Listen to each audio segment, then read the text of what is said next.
28 ফেব্রুয়ারি 2026। ইরানের আকাশে তখন ভোরের শান্ত হাওয়া। হঠাৎ আমেরিকা ও ইসরায়েলের শত শত মিসাইল এবং যুদ্ধবিমান দেশটির আকাশসীমায় প্রবেশ করল। বিশ্ব ভেবেছিল কয়েক ঘন্টার মধ্যে সব শেষ হয়ে যাবে, কিন্তু ইতিহাস সাক্ষী, ইরান কেবল একটি দেশ নয়, এটি একটি প্রতিরোধের দুর্গ। হামলার প্রথম মিনিটেই ইরানের মোজাইক ডিফেন্স বা বিকেন্দ্রীভূত প্রতিরক্ষা ব্যবস্থা সচল হয়ে ওঠে। যখন প্রথম আঘাত হয়, তখনই ইরানের 31টি স্বাধীন কমান্ড ইউনিট কোনো কেন্দ্রীয় আদেশ ছাড়াই পাল্টা আক্রমণের পরিকল্পনা কার্যকর করতে শুরু করে। ঘণ্টার মধ্যেই ইরান তার প্রথম বিধ্বংসী চালটি চালল।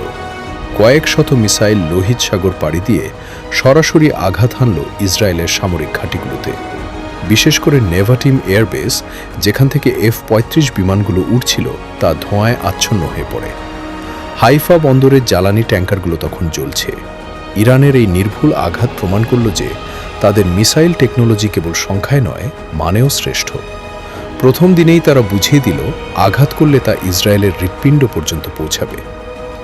পারস্য উপসাগরে ইরান তার অসম সমরকৌশলের চরম নিদর্শন দেখাল। কাতার এবং বাহরাইনের নৌঘাঁটিতে থাকা মার্কিন রাডার সিস্টেমগুলো ইরানি কামিকাজের ড্রোনের আঘাতে অকেজো হয়ে যায়।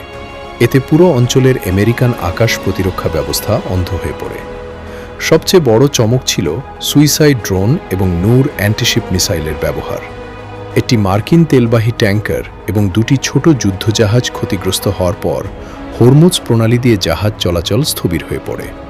ইরান প্রমাণ করল, তারা যদি তেল রপ্তানি করতে না পারে, তবে কেউ পারবে না। পুরো বিশ্ব অন্ধকারে ডুবে যাবে। যুদ্ধ কেবল বারুদে সীমাবদ্ধ ছিল না। হামলার প্রথম দিনেই ইরানের সাইবার কমান্ড শত্রু শিবিরের বিদ্যুৎ ও যোগাযোগ ব্যবস্থায় হানা দেয়। রিপোর্ট অনুযায়ী তেল আবিবের প্রধান গ্রিডগুলো সাময়িকভাবে অচল হয়ে যায় এবং ডজনেরও বেশি মার্কিন ড্রোন তাদের নিয়ন্ত্রণ হারিয়ে ফেলে।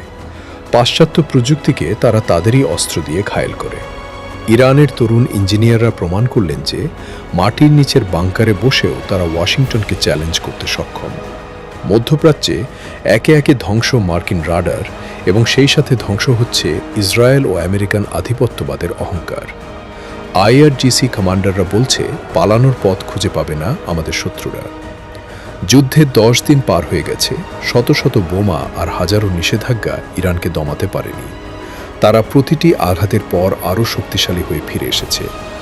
প্রথম দিন থেকে ইরানি জনগণ প্রমাণ করেছে তাদের মনোবল কোনো মারণাস্ত্র দিয়ে কেনা সম্ভব নয়। সিংহের গর্জন আজ সারা বিশ্বে প্রতিধ্বনিত হচ্ছে।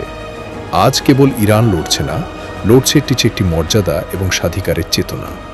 যারা পারস্যের এই ভূমিকে পদানত করতে চেয়েছিল, তারা আজ নিজেরাই এক চোরাবালিতে আটকে গেছে। ইতিহাস বদলাচ্ছে। ইরান আজ কেবল টিকে নেই, ইরান আজ বিজয়ী।